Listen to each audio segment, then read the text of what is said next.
여러분 안녕하십니까? 시청자와 함께하는 YTN 시민데스크입니다. 미디어 없이는 살 수 없는 세상이 됐습니다. 그래서 다양한 미디어를 이해하고 소통할 수 있는 능력, 즉 미디어 리터러시의 중요성이 부각되고 있는데요. 빠르게 변하는 사회, 정보 격차를 해소하기 위해서는 미디어 리터러시에 대한 교육을 누구나 쉽게 받을 수 있는 환경이 필요해 보입니다. 이번 주 시민데스크는 각계각층의 시청자 대표들로 구성된 YTN 시청자위원회 소식 전해드립니다. 8월 시청자위원회 화면으로 만나보시죠. 지난 27일 YTN 본사 대회의실에서 열린 8월 시청자위원회. 이번 회의에서는 YTN 뉴스 출연 패널의 겹치기 출연과 백화점식 발언의 문제점에 대한 지적이 이어졌습니다.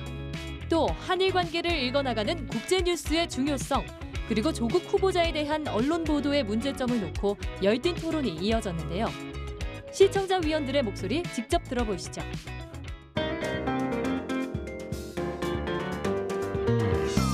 8월 YTN 시청자위원회 8월 정기회의를 시작하겠습니다.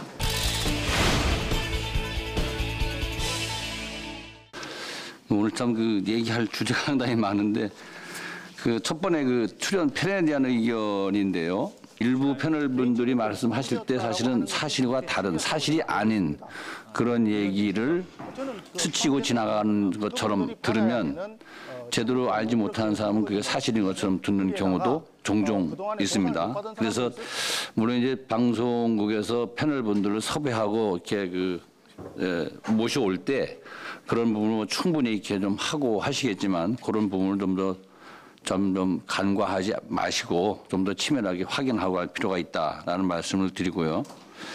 두 번째는 정치적으로 진보냐 보수냐를 양쪽으로 구분해서 이렇게 토론할 필요가 있을 때는 그건 반드시 어떤 진영이 포함되어야 되지만 근본적으로는 좀 중립적인 인사여야 된다. 중립적인 견해를 가지는 인사여야 되겠다라는 생각을 좀 가집니다.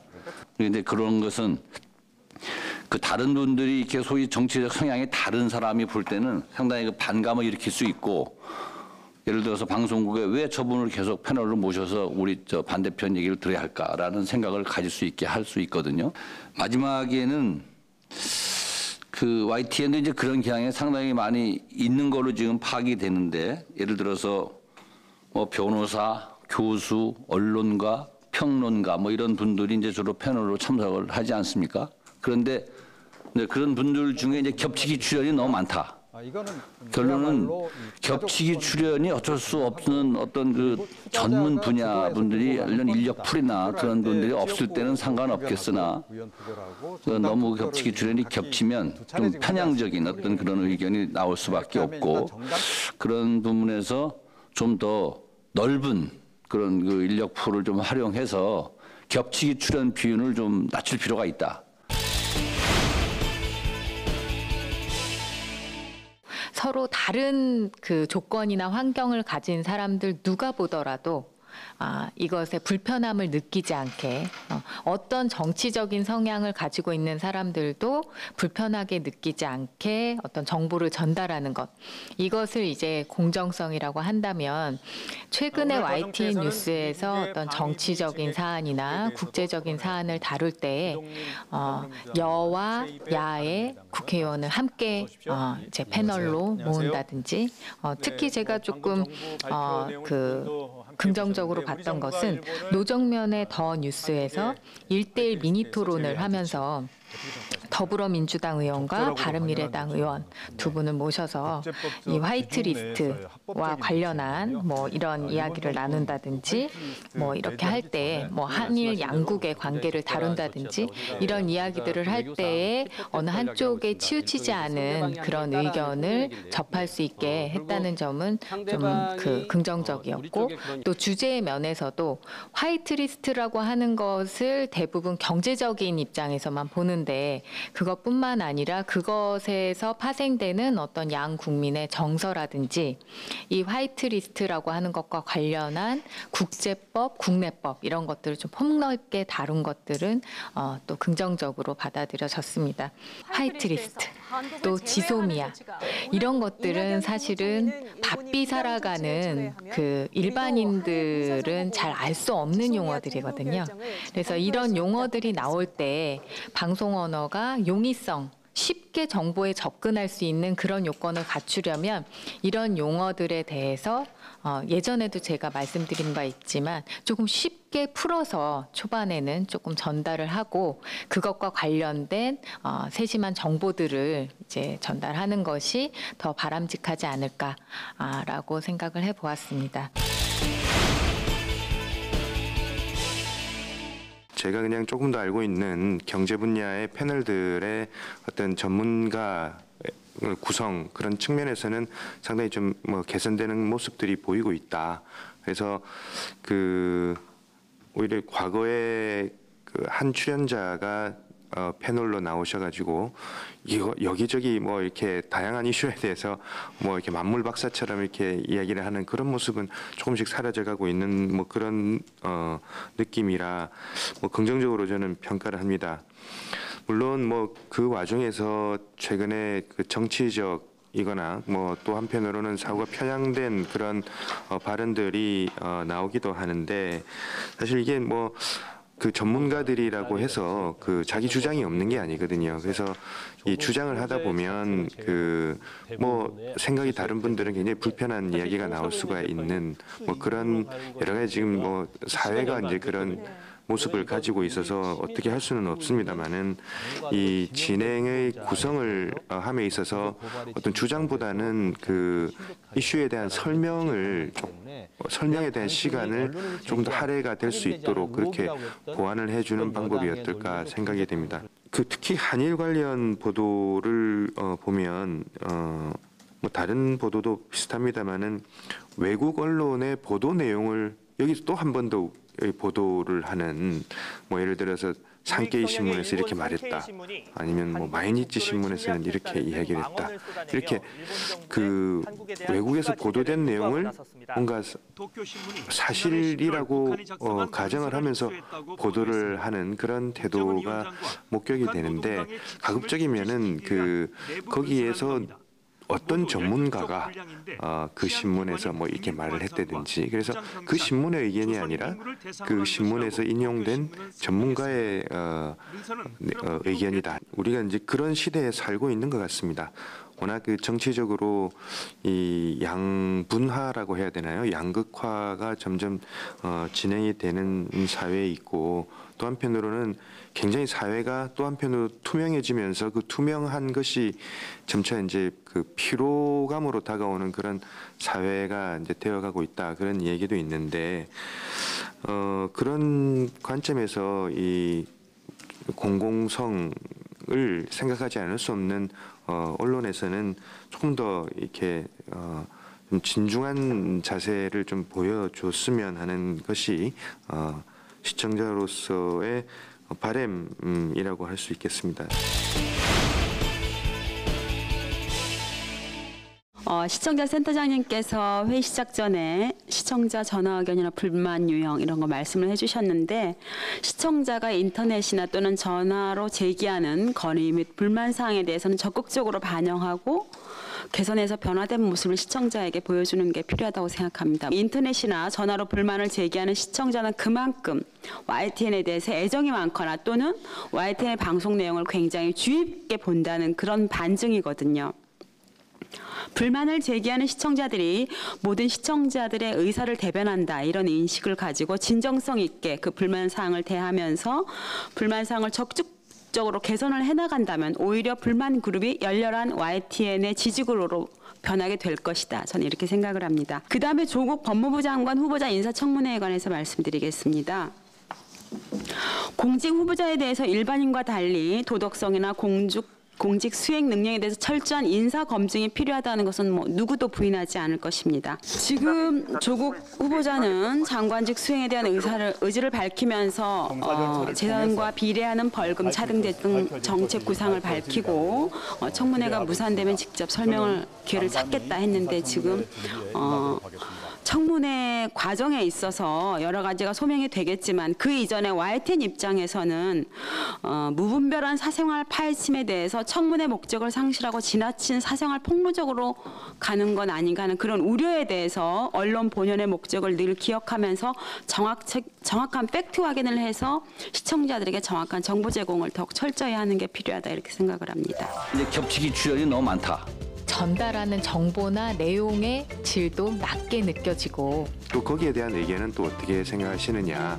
수요자인 시청자 입장에서 바라보는 게 필요하다. 정치인들의 막말에 대해서 뭔가 좀 평가하는 백화점식 대담의 문제가 여전히 남아 있습니다. 이게 의혹 수준인지 아니면 어느 정도까지의 신빙성 있는 이 인터뷰는 굉장히 위험한 인터뷰라고 저는 판단하고 있습니다. 오보 처리를 어떻게 할 것인가 굉장히 심각하게 고민해야 돼. 면책적이거나 또는 표면적인 의미가 아니라 구성원 모두의 세심한 주의가 필요할 것 같습니다. 이번에 YTN에서 반일 종족주의 저자가 일본 극우단체 지원을 받아서 뭐 이렇게 해외 회의에 이렇게 참가하고 이 단독 보도를 보면서 좀 이렇게 비슷한 느낌을 받았습니다. 그래서 저는 굉장히 좋게 높이 평가하고 싶고요. 이거 시리즈로 이렇게 계속 보도할 수 있는 그런 성격이다라는 생각도 들어서 우리 내부에서 우리를 공격하는 또 다른 뭐 작은 우리 뭐 이런 뉴스가 되겠죠. 그런 분들의 좀 생각이 많이 궁금했었는데 그런 이런 보도가 저는 참 이렇게 좋게 생각이 됐고요. 그리고 이 조국 후보자 관련한 보도를 보면 지금 전반적으로 언론이 다 굉장히 뜨겁죠. 너무 몰입해 있어서 이제 부작용도 이렇게 많이 나는데 제가 YTN 뉴스를 보면서도 조국 후보자 관련한 뉴스가 좀 어떨 때는 좀 조롱조나 이 뉴스 자체를 희화화하는 이 한 개인의 인격을 좀 너무 생각하지 않는다 하는 느낌을 받을 때가 좀 있었는데요. 구체적으로는 8월 22일 뉴스나이트에서 제가 좀 그런 느낌을 받았습니다. 그때 네이밍을 막 하면서 조국 캐슬, 조국 뭐 강남 좌파, 강남 양파, 데스노트 이 네 글자짜리 이 제목들을 이렇게 쭉 엮으면서 이미지도 좀 왠지 좀 조롱하는 느낌이어서 이런 건 좀 너무 과하다. 이런 생각이 들어서 이제 앞으로도 계속 뉴스, 이 조국 후보자 관련한 뉴스가 나올 텐데 좀 더 차분하고 좀 냉철했으면 좋겠다 하는 생각이 들고요. YTN에서 주로 이 정치 보도가 많은데 정치인들의 정치 활동이 주로 말이 굉장히 많은 비중을 차지하는데 막말이 너무 많죠. 막말이 너무 많아서 좀 우리나라 언론에서 정치인들의 막말에 대해서 뭔가 좀 평가하는 뭐 이런 거는 이제 종종 있었죠. 뭐 이번 달에 막말 뭐 베스트 뭐 이런 게 많이 있었는데 좀 이렇게 막말을 좀 지적하는 내용이 좀 있었으면 좋겠다 하는 생각입니다. 현재 YTN에서는 과거에 비해서는 패널의 다양성이나 어떤 정치적 균형이나 이런 면에서 과거에 비해서는 개선된 것이 분명하지만은 여전히 본질적인 문제점들이 남아 있습니다. 제가 8월 한 달 동안 뉴스나이트에 출연하신 패널분들이 어떤 분들이 나왔는지 어떤 직업을 가졌는지 한번 살펴봤는데 8월 한 달 동안 가장 많이 출연하신 모 교수님께서 5번 정도 출연하셨습니다. 5번 출연하셨는데 이분이 행정학과입니다. 근데 행정학과인데 이슈를 가리지 않고 5번 등장하셨습니다. 두 번째로 많이 등장하신 분은 교양인문학부 교수님이신데 이분도 역시 4번 출연하셨는데 한 달 동안 뉴스나이트에만 역시 이슈를 가리지 않고 모든 이슈를 전문가로서 대담을 하고 계십니다. 뭐 여기에는 뭐 신문방송학과 교수님도 계시고요. 그래서 물론 이분들이 오랫동안 방송을 하면서 전문성을 갖췄다고 볼 수도 있겠습니다만은 다양한 이슈에 있어서 전문성을 갖춘 어떤 직위나 직업에서 이미 전문성을 시청자들이 믿을 수 있는 분들이 확보가 되는 것이 아직도 남아있는 문제다 이렇게 볼 수 있겠습니다. 또 한 가지 문제점은 이거는 어떻게 보면 현실적인 한계인데요. 지금 YTN의 뉴스 프로그램에서 대담을 할 때 어쩔 수 없이 여권 성향 한 분, 야권 성향 한 분 이렇게 구성을 합니다. 물론 이슈에 따라서 세 분이 나오실 경우도 있습니다. 범죄 사건 다룰 경우에는 또 경찰 관련된 분들이 나오시기도 하시는데 대부분의 이슈에서는 정치고 사회적인 문제고 안보의 문제고를 떠나서 무조건 여권 한 명, 야권 한 명이 나옵니다. 물론 명시적으로 그렇게 표기하시지는 않으십니다만은 성향상 그렇게 구성이 되는데 이렇게 되면 문제점이 모든 이슈가 정치화돼 버립니다. 이거 제가 저번에도 한번 말씀드린 적이 있는데 사실 시청자들이 뉴스를 보면서 뉴스의 가운데에 있는 대담을 보면서 알고 싶은 것은 어떤 전문적인 조언일 것입니다. YTN 기자분들이 나와서 대담할 때가 훨씬 더 시청자로서 유익하지 않나 이런 생각도 가끔 해봤습니다. 그래서 굳이 그렇게 여야 한 명씩 구성을 해야 하느냐 이 부분에 있어서도 다른 방법을 한번 고민해 봐야 되지 않나 이런 생각이 듭니다. 일부 우리나라 언론들 중에서는 특정 의도를 가지고 특정 성향의 보도를 쏟아내는 그런 언론들이 분명 있습니다. 그럼 요즘의 사태를 보면 거의 뭐 폭탄 퍼붓듯이 무슨 그 시청자나 국민이 따라갈 시간도 안 주고 쏟아본 그러니까는 이 어디까지가 의혹이고 어디까지가 이게 검증이 돼. 그러니까 사실 어떤 의미에서는 진정한 언론에 우리가 기대를 하는 것은 그 폭탄들을 그대로 실어 나르는 것이 아니고 확성기도 아니고 어디 정치가가 정치인 아무개가 이러이러한 저 의혹을 제기했다 뭐 그런 건 다 실어 날라달라는 것이 아니고 이것이 과연 그 적절한 지적인지 아니면 이게 의혹 수준인지 아니면 어느 정도까지의 신빙성이 있는지 이런 것들을 좀 지적을 해주면 좋겠다라는 그런 아쉬움들이 최근에 많이 느끼는 그런 바였습니다. 그러니까는 일반 국민의 시선에서 알아듣기 어려운 그런 말들도 많이 있습니다. 근데 그런 것들을 해설을 해달라는 그것까지 이제 포함해서 그런 말씀을 드리는 것이고 단순한 그 해설뿐만이 아니라 그러니까는 이것이 아까 말씀 똑같은 뭐 반복입니다만은 이게 그냥 그럴 수도 있는 의혹 수준인지 아니면은 정말로 이게 그 어떤 그 법적인 그 공방까지 갈 수 있는 어떤 그런 문제인지 사실 일반 국민들이 뭐 발로 뛰어가면서 그걸 찾아볼 수는 없지 않습니까? 그것을 하라고 하는 것이 이제 기자들인데 그런 면에서 그냥 확성기 같이 남들이 해놓은 말을 그냥 옮겨주는 그런 것에서 너무 머물러 있던 것은 아닌가 그런 생각을 최근에 많이 하게 됐고요. 그래서 저는 조국 법무장관 후보자 인사청문회 관련된 뭐 논란들에 대해서 잘한 보도를 조금 말씀을 드리면 8월 12일 뉴스가 있는 저녁에서 산호맹 사건과 관련된 색깔 논쟁을 집중적으로 팩트 체크하고 분석한 기사는 굉장히 높게 평가할 만하다라고 생각을 하고 있습니다. 특히 그 2008년 민주화운동 보상심의위원회에서 산호맹 사건이 안기부에 의해서 고문 수사로 조작됐었다라는 것을 명확하게 밝힌 점과 그리고 후보자가 국제 엠네스티로부터 양심수로 지정받고 석방운동을 벌였던 점 그리고 사면 복권된 지점들 이런 것들은 매우 잘 소상하게 했고 특히 산호맹의 핵심 간부였던 그 백태용 교수가 현재 유엔 강제 실종 실무그룹 위원회 아태 지역 위원으로 선출됐다 이런 것들은 매우 시청자들 풍부한 정보를 줄 수 있어서 판단력을 흐트러뜨리는 게 아니라 오히려 객관성을 유지했다라는 점에서는 매우 높게 평가하고 싶습니다.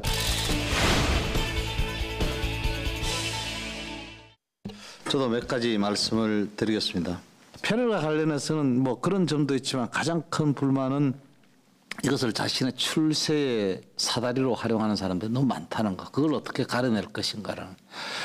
지금도 출마를 꿈꾸고 있는 사람들이 많고 장차관 혹은 기관적으로 가시는 분들은 허탈하잖아요. 그래서 가능하면 그런 부분들을 어떻게 계약 조건에 넣는다든지 그런 것을 조금은 가릴 수 있는 방법이 없을까 이런 고민은 좀 해봐야 되지 않는가. 그래서 너무 그런 분들을 많이 봐서 그런 고민들을 했습니다. 일본과 관련 국제뉴스와 관련해서 예산 인력이 문제라는 것은 누구나 다 잘 알고 있는 거니까 그 부분을 해결하는 방법이 뭘까를 좀 고민을 해봤는데 제가 YTN이 다른 데 비해서 좀 못하는 것 중에 하나가 현지의 전문 인력을 쓰는 기술이 좀 떨어진다는 그런 생각을 많이 했습니다. 특파원이 없는 곳이라든지 특파원이 있어도 또 현지의 분위기를 보내주기 힘든 그런 곳에는 그런 통신원 혹은 현지인을 잘 활용하는 것 그건 굉장히 중요할 거라고 생각합니다. 제가 이번에 저도 깜짝 놀랐던 보도 중에 하나가 공주대학교 제3저자 단독 보도 나왔던 YTN에 그래서 연구기간에 대한 단독 보도 그래서 연구기간이 3월부터 7월인데 이 친구가 7월만 했는데 왜 3저자가 되었는가 거의 명백한 오보로 밝혀진 거거든요. 이제 앞으로 이제 오보 처리를 어떻게 할 것인가 굉장히 심각하게 고민해야 된다고 생각합니다. 어떻게 물어볼 것인가에 대한 훈련도 필요하지만 그 오보를 했을 때에 생길 수 있는 불이익에 대해서는 어떤 경각심들을 가지고 있는지 그거는 굉장히 궁금한 부분들입니다. 그래서 함부로 쓰지 마라. 조심해서 해라. 라는 그런 이야기를 하고 싶고요.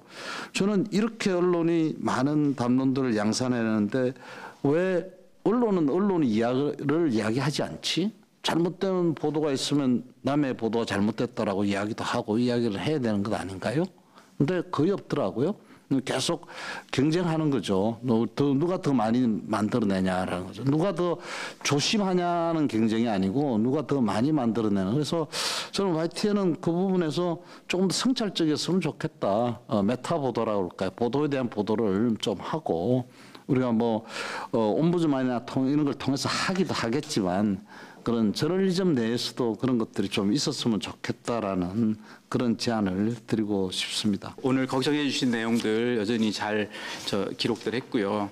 그리고 소중한 말씀들을 어떻게 반영을 해야 되는 것인지 또 고민해서 한 단계씩 업그레이드 시킬 수 있도록 그렇게 하겠습니다. 감사합니다.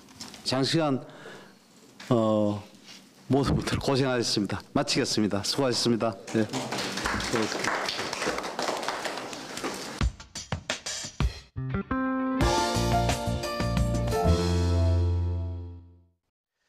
YTN DMB 프로그램을 평가하는 내가 본 DMB 시간입니다. 오늘은 알찬 생활 정보와 재미있는 과학 기술을 만날 수 있는 황금 나침반을 소개합니다. 첨단 장비 없이도 숨겨진 불법 카메라를 찾아내고 치안으로부터 스스로 몸을 보호하는 비법을 알려줍니다. 정은정 평가원의 의견 들어봤습니다. 안녕하세요. YTN DMB 시청자 평가원 정은정입니다. 더위도 조금씩 물러가고 계절이 바뀌어감을 느끼게 되는 요즘입니다. 새로운 계절을 맞아 마음도 분주하기 마련인데요. 주말에는 잠시 분주함을 내려놓고 YTN DMB를 통해 방송되는 황금 나침반을 보며 한 주를 마무리하는 것도 좋을 것 같습니다. 시청자들의 삶과 밀접한 정보들을 소개하는 황금 나침반은 지난 방송에서 불법 촬영과 귀갓길 범죄를 피하는 방법, 기술을 연주하는 사람들, 자동차 관련 속설들에 대해 다뤘습니다. 먼저 내 몸 안전을 지켜라라는 제목으로 방송된 불법 촬영과 귀갓길 범죄를 피하는 방법에 대한 내용은 전문 장비 없이 불법 카메라를 찾아내는 방법이나 간단하면서 효과적인 호신술을 소개해 시청자들이 실생활에서 유용하게 활용할 수 있을 만한 것들이었습니다. 몰카는 불법 촬영이 자칫 범죄가 아니라 놀이라는 인식을 심어줄 수 있기 때문에 불법 촬영으로 바꿔 쓰는 추세입니다. 방송 내용 중에도 사람들이 흔히 쓰는 몰카라는 용어가 등장하기는 했지만 제목이나 자막에서 불법 촬영이라는 용어를 쓰려고 노력한 점이 돋보입니다.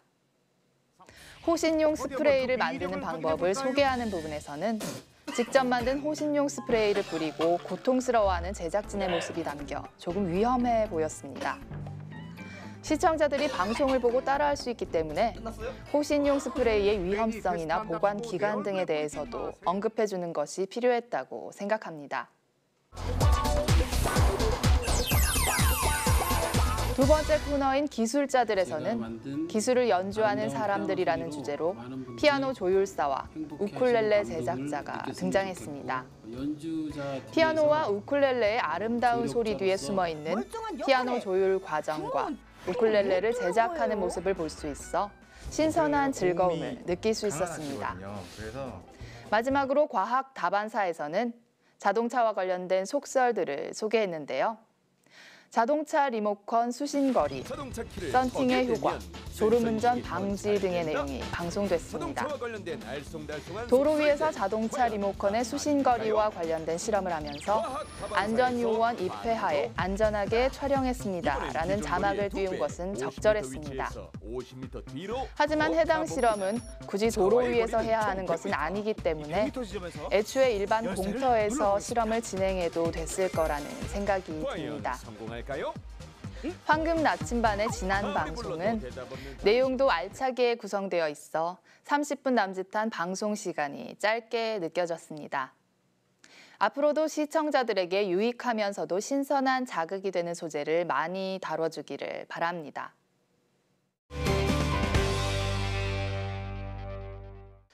시사저널이 한국 언론 매체의 영향력과 신뢰도를 평가해 지난달 발표한 누가 한국을 움직이는가라는 조사 결과가 있었습니다.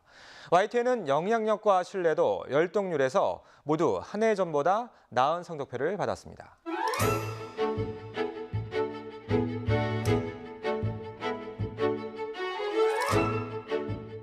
시청자 여러분의 기대에 어긋나지 않도록 더욱 신뢰받는 언론사가 되기 위해서 노력하겠습니다. 시민데스크 다음 주 더 알찬 소식으로 찾아뵙겠습니다. 고맙습니다.